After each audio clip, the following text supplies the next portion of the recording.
Tiempos de prueba es el tema que nos va a ocupar en esta mañana con la ayuda del Señor. Tiempos de prueba. Dígalo conmigo. Tiempos de prueba.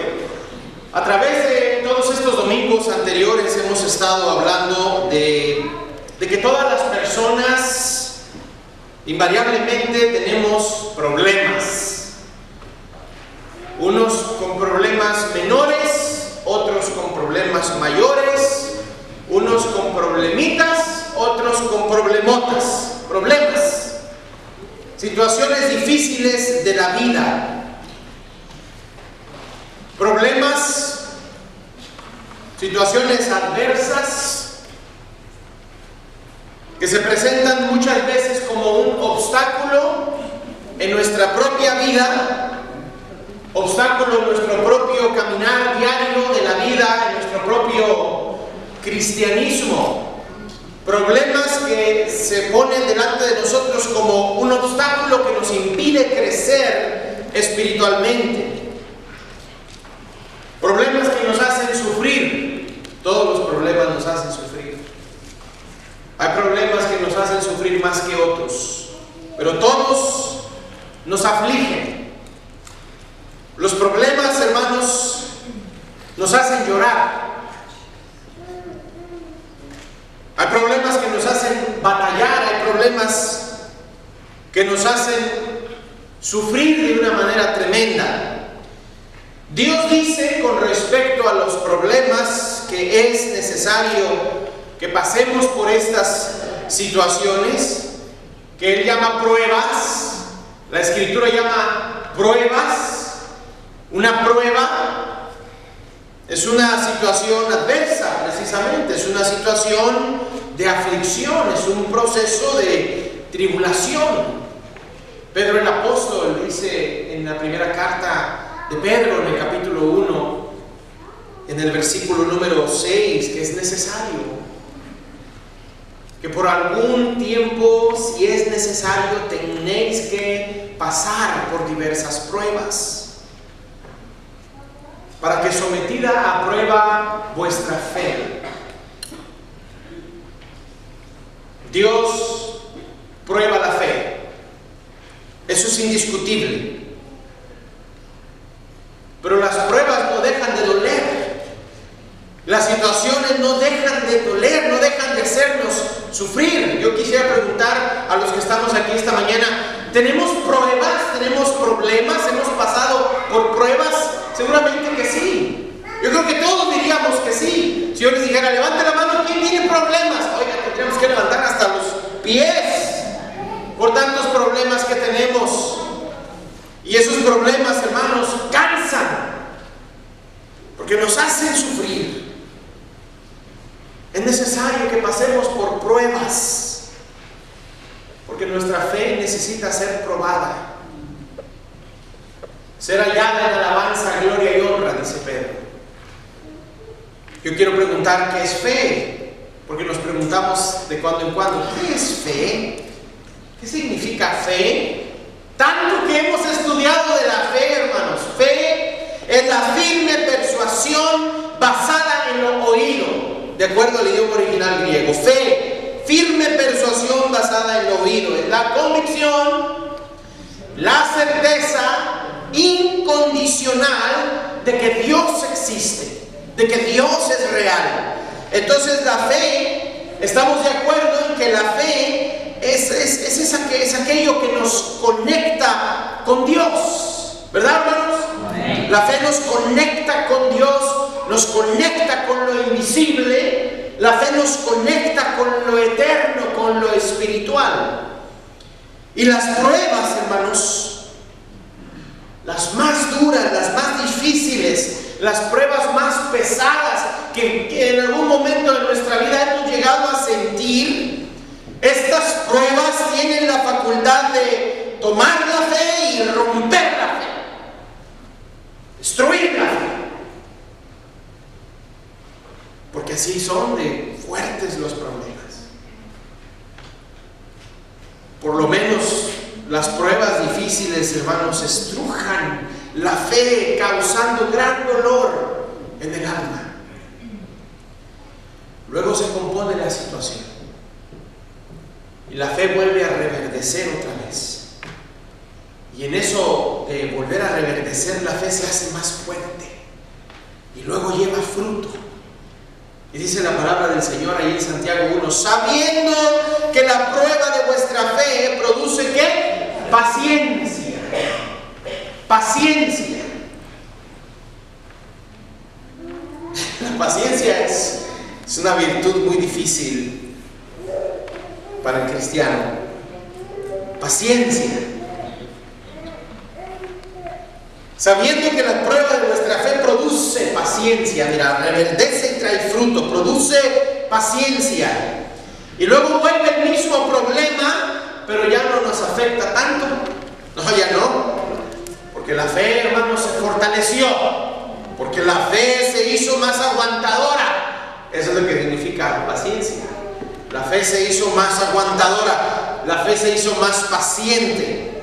Fe y paciencia.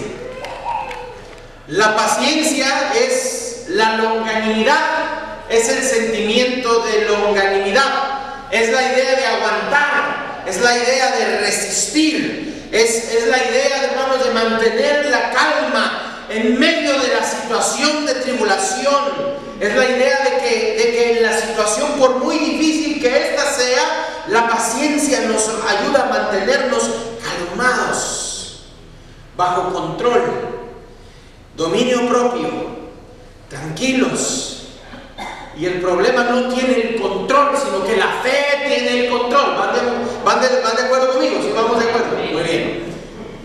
Y la Escritura nos dice que hay otro ingrediente que hay que lograr, y es precisamente la paciencia. Dice, mas tenga la paciencia su obra completa. O sea que la paciencia no es una virtud que aparece de la nada, es una virtud que se aprende, que tiene un principio y tiene un fin, pero tiene que ser prolongada. Para que seáis perfectos. ¿Quién no quiere ser perfecto, hermano? Para que seáis perfectos y cabales, sin que os falte cosa alguna. Pues perfectos y cabales significa precisamente eso, que no nos falte nada, que no nos falte cosa alguna. Y de todo lo que debe de contener, pues queda claro que hay otro ingrediente muy especial. Dice Santiago 1:5, y si alguno de vosotros tiene falta de sabiduría, pídala a Dios. Sabiduría, pídala a Dios, el cual da a todos abundantemente y sin reproche, y le será dada. Sabiduría, diga conmigo, sabiduría.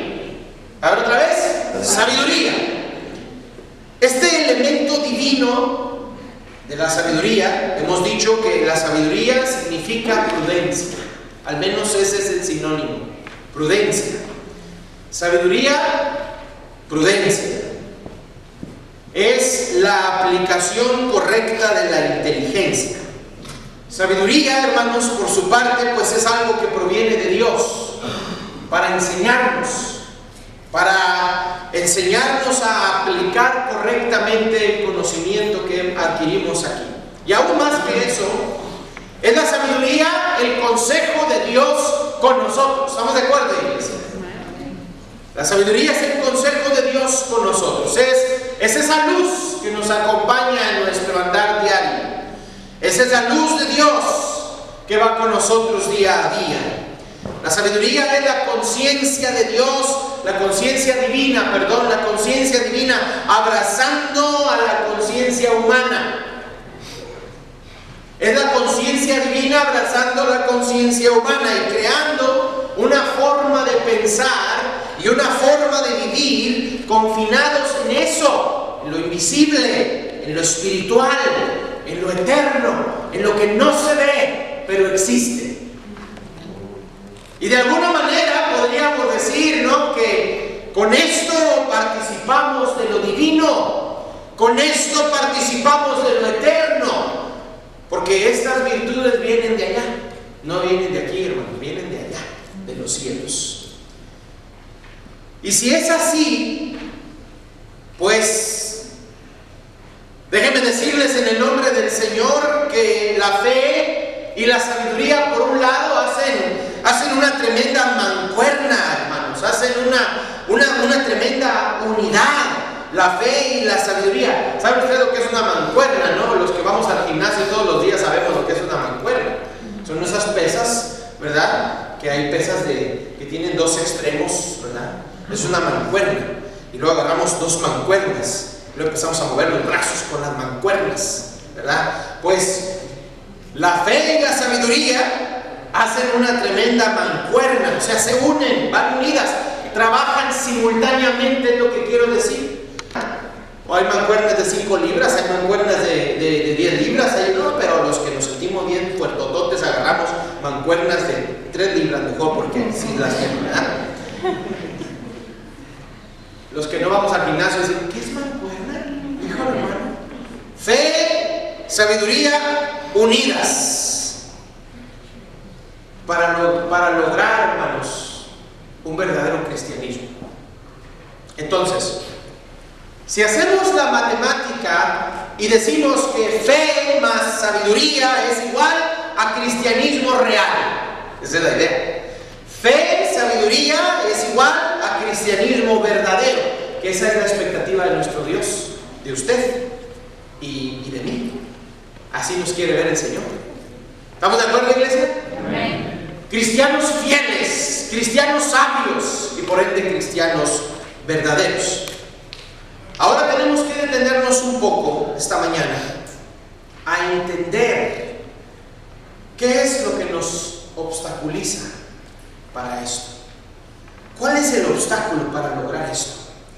Dice Santiago capítulo 1, abra su Biblia por favor, Santiago 1 del versículo 1 en adelante. Santiago 1:1 dice la palabra del Señor. Lo puede leer en la Biblia, lo puede leer en la pantalla. Santiago 1:1 en adelante. Dice de la siguiente manera: Santiago, siervo de Dios y del Señor Jesucristo, a las 12 tribus que están en la dispersión, salud. Hermanos míos, tened por sumo gozo cuando os halléis en diversas pruebas, sabiendo que la prueba de vuestra fe produce paciencia, precisamente. Mas tenga la paciencia, dice el verso 4, su obra completa, para que seáis perfectos y cabales, sin que os falte cosa alguna.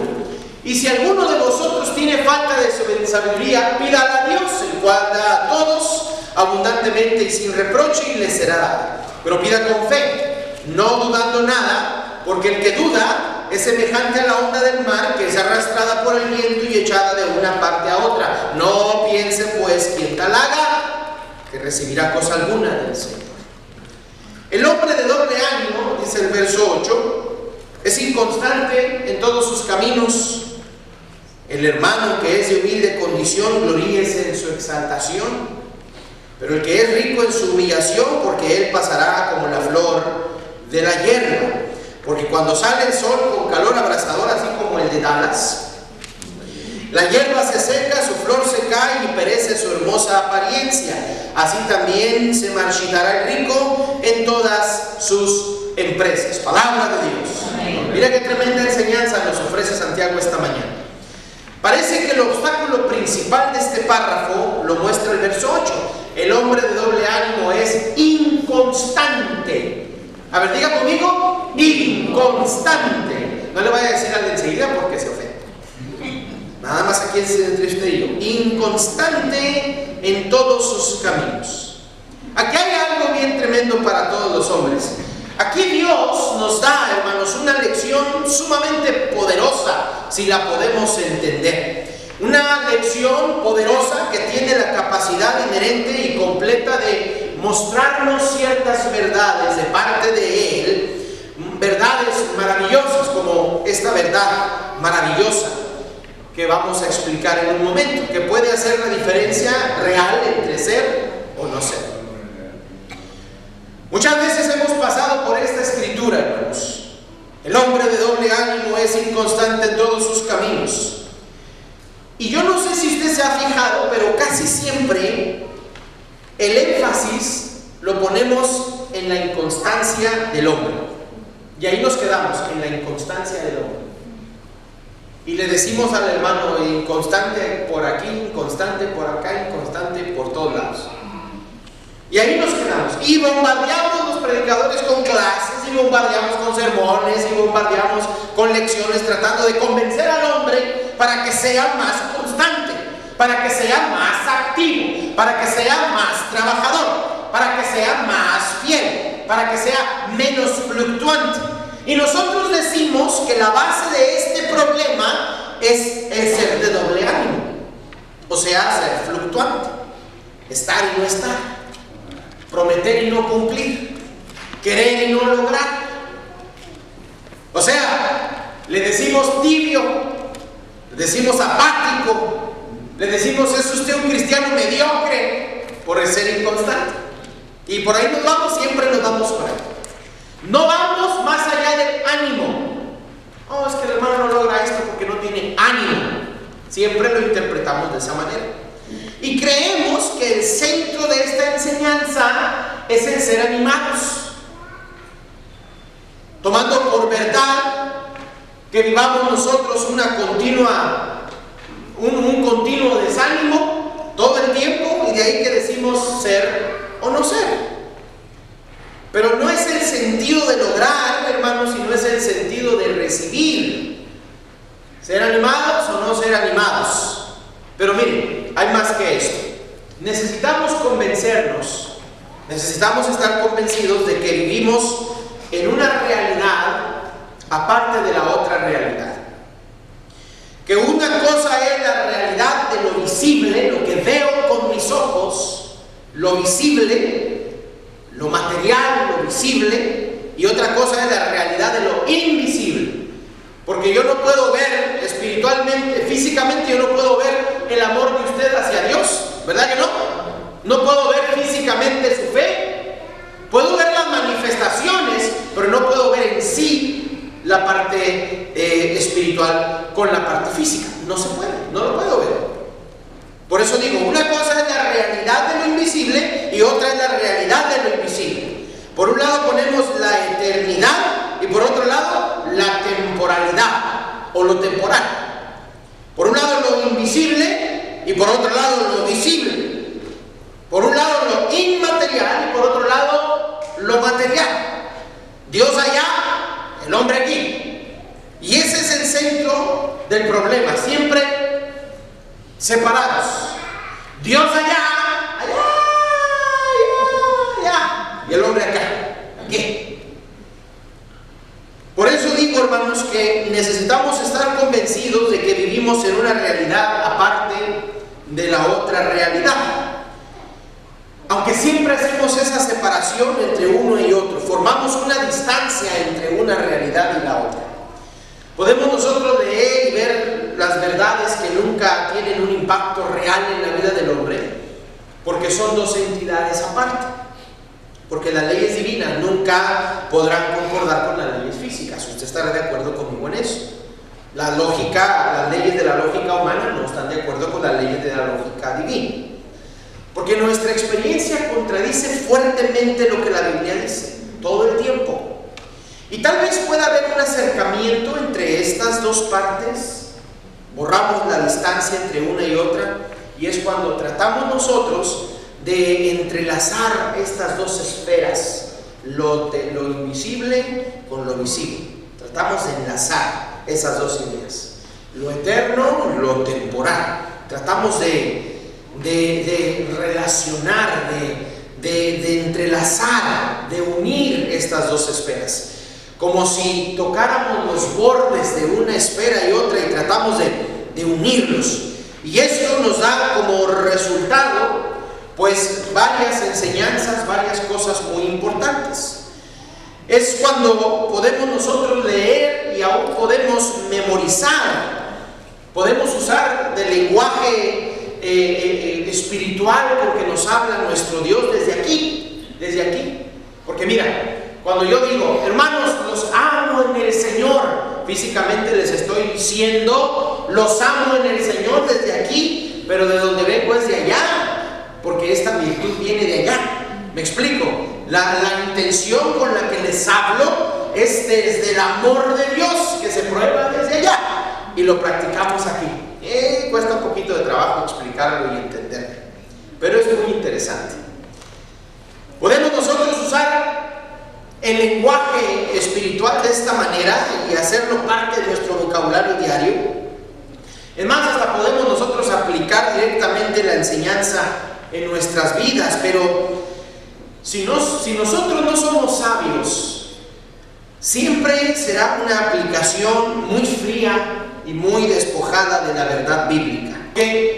¿Estarán ustedes de acuerdo conmigo, hermanos, en que siempre hay una lucha constante entre lo dicho por la Biblia y mi experiencia? Siempre hay una constante batalla, todo el tiempo. ¿Cuántas veces no ha pasado que a veces nos convertimos en hombres de oración, pero mecánicamente? Oramos, pero sin esperar recibir respuesta. ¿Cuántas veces no ha pasado que hay cristianos y cristianas que sus oraciones no pasan del techo de la casa? ¿Cuántas veces no ha pasado de que la oración no deja de ser simplemente una práctica fría, una práctica mecánica? Tenemos una noche de oración, sí.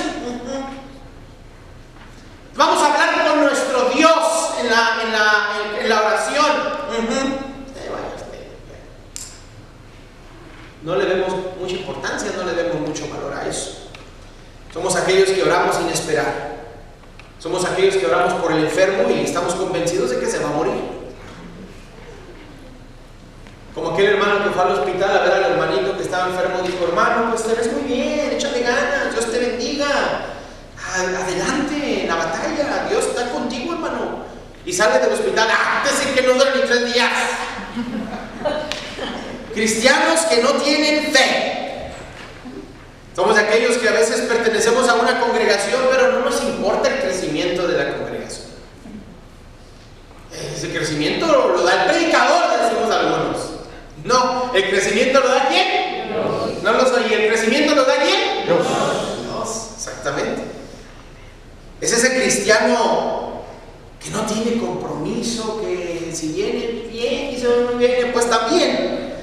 Ese cristianismo frío, ese cristianismo insípido, ese cristianismo sin sabor, sin sal, ese cristianismo sin compromiso, sin honor, sin el sentido de la lealtad hasta la muerte. Porque nosotros somos de los de Mateo 10:22, el que persevere hasta el fin, ese será salvo. Amén. ¿Verdad? Pero no todos. Hay 2 o 3 cristianos que no están de acuerdo con ese pensamiento.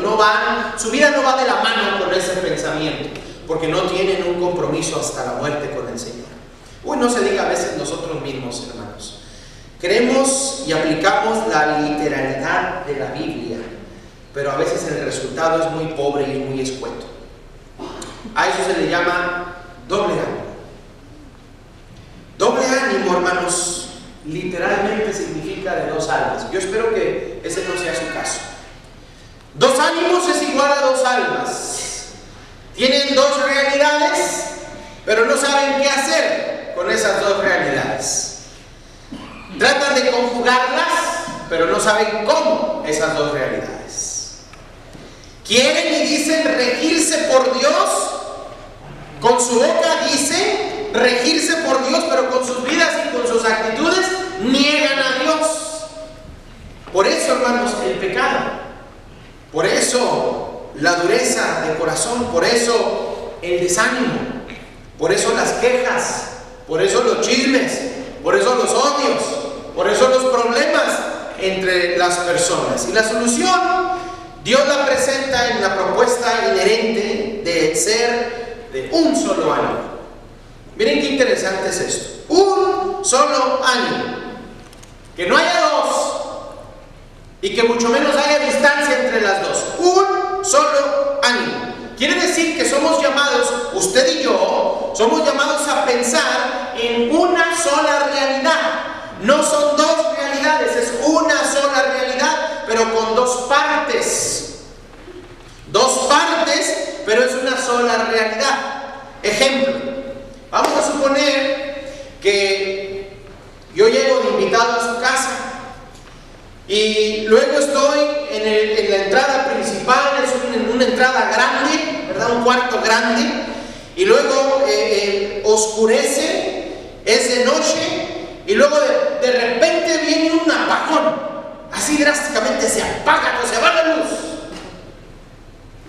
Qué sensación tan fea, ¿verdad? Cuando se va la luz así, nos agarra desprevenidos. Y luego la oscuridad, hermanos, es completa, total. Uy, no se diga los que usamos lentes, imagínense nomás. Una oscuridad completa, y yo puedo ver, con mucho sacrificio, puedo ver solamente lo que está así muy cerquita de mí. Es todo lo que puedo ver, nada más. Y a veces ni eso. No puedo ver absolutamente nada más en el cuarto donde estoy. ¿Ok? Y tengo miedo porque usted me ha invitado a cenar, y pues yo creo que no va a haber cena porque ya se apagó la luz. Me da miedo no cenar. Entonces, estoy ahí, está el apagón, está todo bien oscuro, súper oscuro. ¿Cómo me voy a conducir? Si le digo, hermano, ¿me presta su baño? ¿Cómo me voy a mover de ahí donde estoy al baño? O sea, ¿cómo voy a moverme y sin chocar con los muebles? ¿No le ha pasado que cuando en la madrugada que se levantan, hermanitos, y sin lentes al baño, no se anda pegando ferro, no se anda estampando y se equivoca de cuarto, o se equivoca de puerta y le da la pared? A eso me refiero.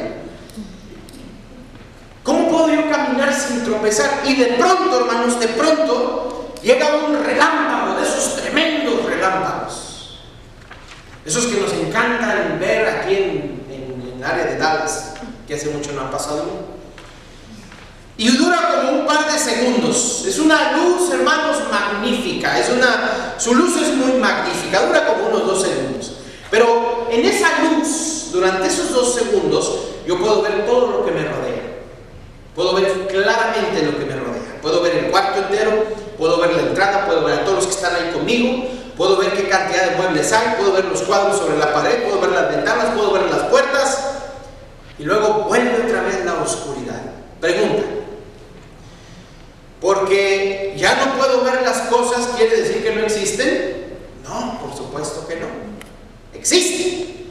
Pero mi capacidad humana, mi humanidad, mis limitaciones de humano me impiden verlas. No me da más para verlas. Pero ahí están. Ahí están, hermanos. No son 2 cuartos separados, hermanos. Es uno solo. No son 2 realidades. Es una sola realidad. Y así es precisamente en la vida cristiana de cada uno de nosotros.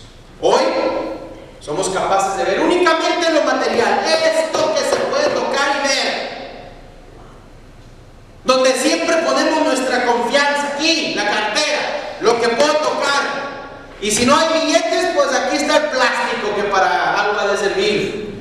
Y es lo palpable, lo que puedo tocar. Ahí está mi confianza. Puedo ver únicamente lo material, pero eso no quiere decir que sea la única realidad de mi vida. Ni tampoco quiere decir que no haya más allá de lo que puedo ver. Y de pronto, hermanos, viene ese relámpago. Pero ese relámpago alusa la palabra del Señor. La Biblia. El pensamiento de Dios. La revelación divina para el hombre. Y esa luz me da la capacidad de gozar una luz perfecta.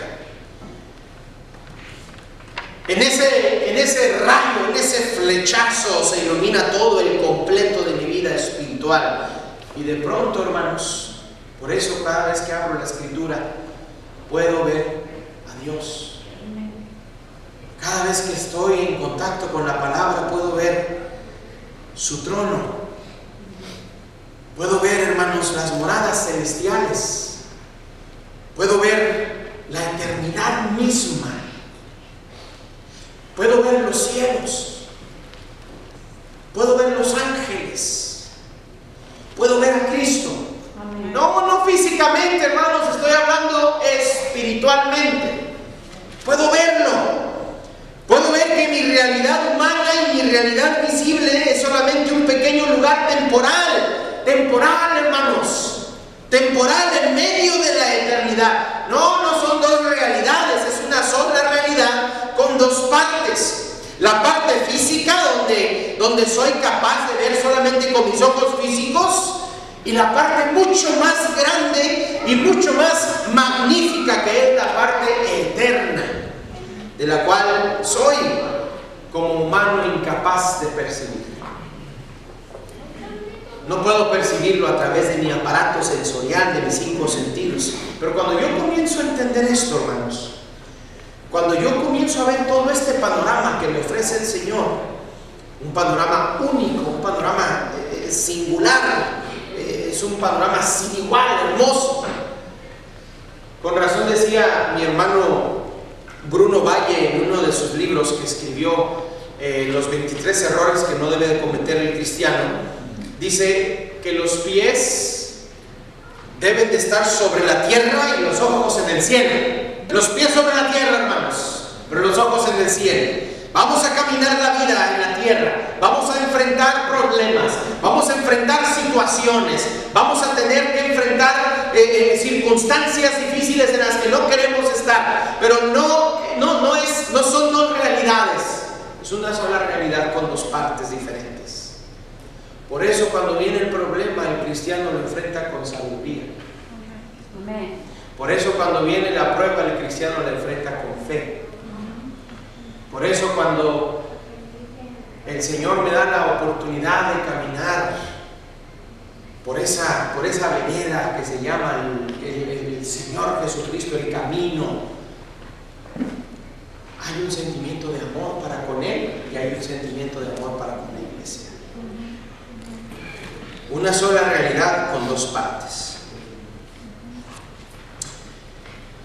Podemos leer y podemos entender y podemos hacer nuestras las verdades del Señor, las propuestas del Señor.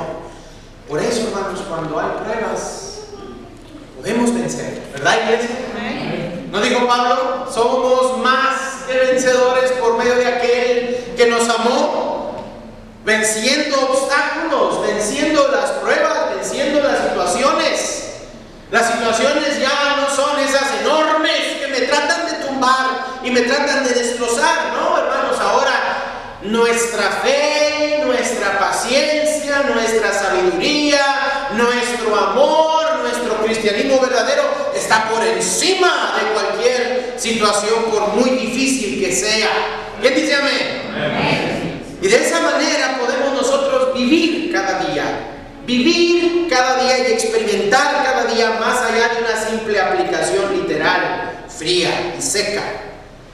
Más bien, hermanos, podemos nosotros aplicar como una dirección real de nuestro Dios para cada uno de nosotros. Verdades alojadas en nuestro ser que vienen desde allá, desde los cielos.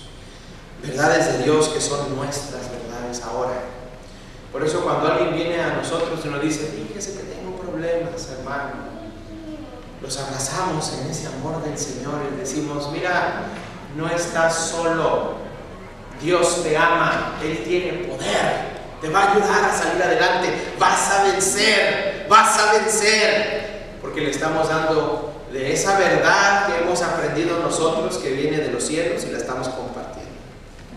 En una sola realidad, hermanos. Una sola realidad.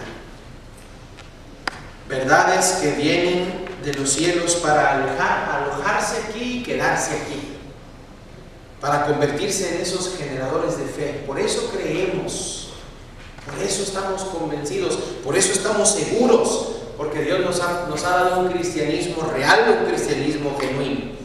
Generadores de verdadero poder. Dunamis, dice el idioma original griego para el poder. Es la capacidad inherente de llevar a cabo cualquier cosa. No es un acto de magia, mis hermanos, es el poder de Dios. Donde el desánimo se convierte en ánimo. Donde el desánimo se convierte en gozo. La tristeza en gozo. Donde el desánimo es pecado.